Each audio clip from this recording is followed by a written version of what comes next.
Hi, once again, I'm soft speaker Lynn, otherwise known as fairy godmother to your children. And I'm here with the same book, Aschenputtel. I'm about to read the second chapter that's mostly for educational purposes so that you understand better the story that's like Cinderella that I read earlier this evening.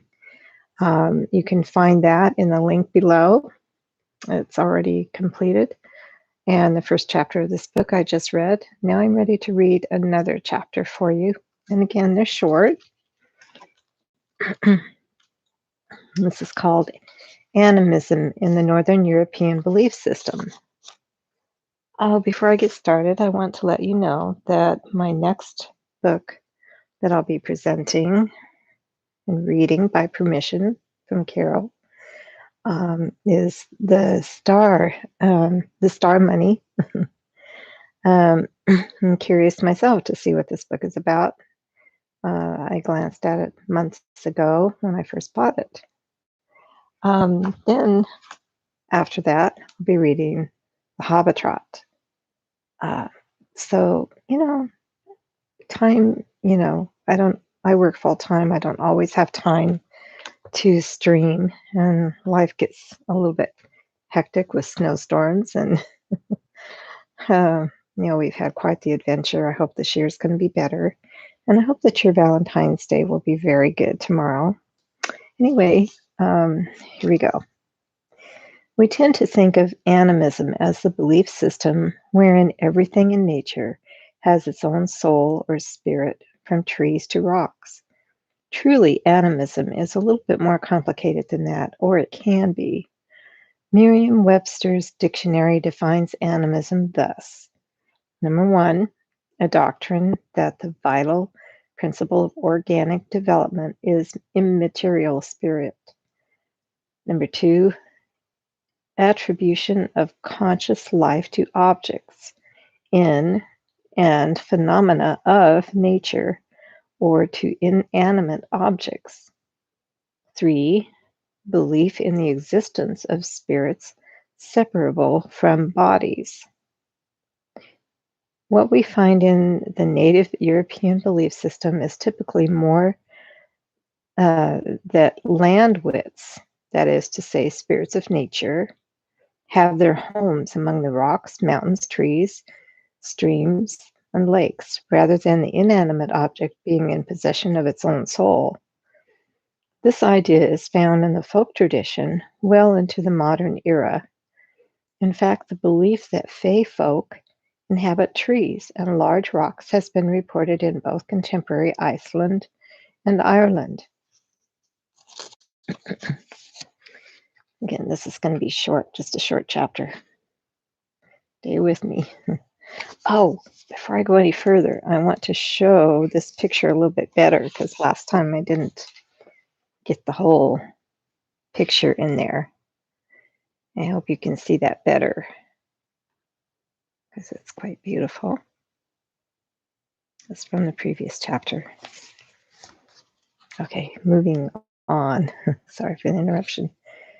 Because here's another one. Illustration by Frank Pepe.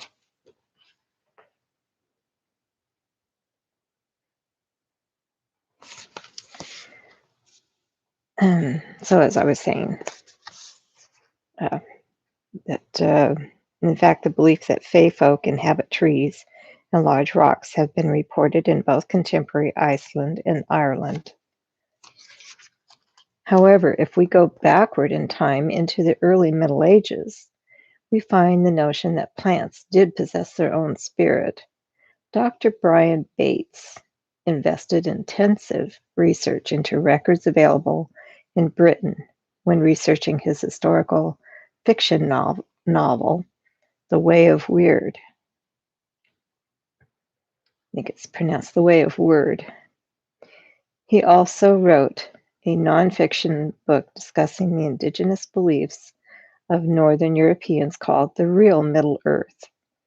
What Dr. Bates found in the old medieval Anglo-Saxon medical manuscripts was that the English once believed that illness was caused by spiritual means, and that when using herbs as medicine, the spirit of the plant was just as potent to the healing process as the biological medicinal efficacy of the plant.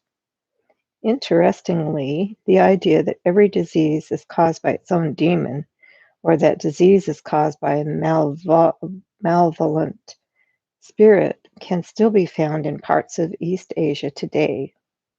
East Asia being a region that still retains ancient animistic belief to a large degree comparatively today.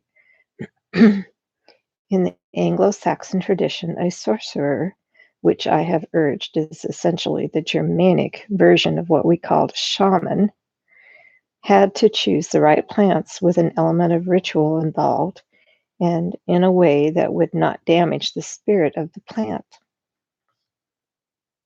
Similar beliefs about selection and harvesting of the plants for magical means are described in the Scottish custom by Ellen Evert Hopman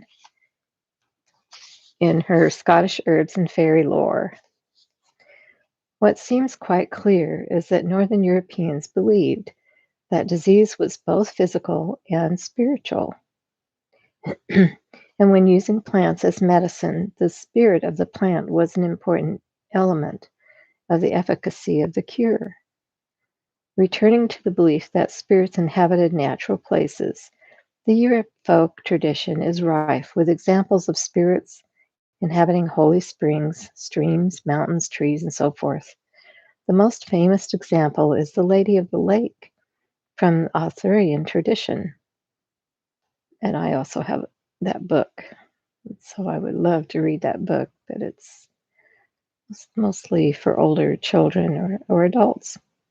She is quite an overt representation of the remnant of a water goddess surviving in British lore. Like the fairy godmothers of fairy tales, the Lady of the Lake is a benevolent figure who gives supernatural assistance to the protagonist, Arthur, in order to assist him on his life's journey. The archetype of a maternal water goddess is echoed in the German figure, Frau Holly. Further evidence of the tie between fairy tales and ancient mythology is found in the memory of the ancient goddess Holly, as she is remembered in her own fairy tale, Frau Holly. In local German lore, Holly was so strongly associated with water that her fairy tale describes her realm as accessible only through the bottom of a well. Holly is a complex figure with various forms and variation. In fact, she will certainly be explored in depth later in this series. But for our purposes here, she stands as another example of a female maternal archetypal figure associated with nature, who is also another overt example of native European religion lingering on in the fairy tale tradition. In fact, Baba Yaga is another such figure from the Slavic tradition, and we will surely cover her at some point as well. As time moved forward, the particulars of belief changed, but the essence remained prevalent in the undercurrent of European folk belief, especially in the countryside. So while the peasantry may no longer have believed in goddess Holly, many still believed in a spirit called Holly or one of her many variations. And Holly kept her affiliation with the element of water so profoundly that to this day there is still a pond in Germany associated with her. A statue of Holly stands watch over it. Similarly, although people may have stopped believing that a goddess inhabited a sacred spring, the belief in the supernatural power of the spring prevailed. Because the church could not stamp out these deeply ingrained spiritual beliefs, often these sites were co-opted for religious purposes. A church or other Christian shrine might have been built at that site, and a saint was often declared to have dominion over the special spring. This allowed the populace to continue their age-old animistic rituals of associating spirit with nature, but to do so in a Christian context. Yes. So the next chapter, stay tuned, because tonight I plan to read the next and I believe final. There's two. There's two more, three more. Okay, three more chapters. I may not get it all done tonight, but I plan to continue tomorrow. It's my day off, and I had an unexpected snow day today. We're enjoying the snow, but not enjoying so much the ice. Took me an hour to break the ice off my car. So, because I was sort of on call. So anyway, stay tuned if you'd like to hear more. Someday this may be interesting knowledge to your children, particularly if you have Northern European heritage. People are looking into their DNA all the time on Ancestry.com and other such places. And people are just finding an interest in that, just knowing where they came from, and your children may have that same desire when they get older. And this is just history, it's just kind of a way to quickly, see, it's a skinny book, and it's connected with a story that's very famous. So, all right, thank you for listening, and take care. Have a good night.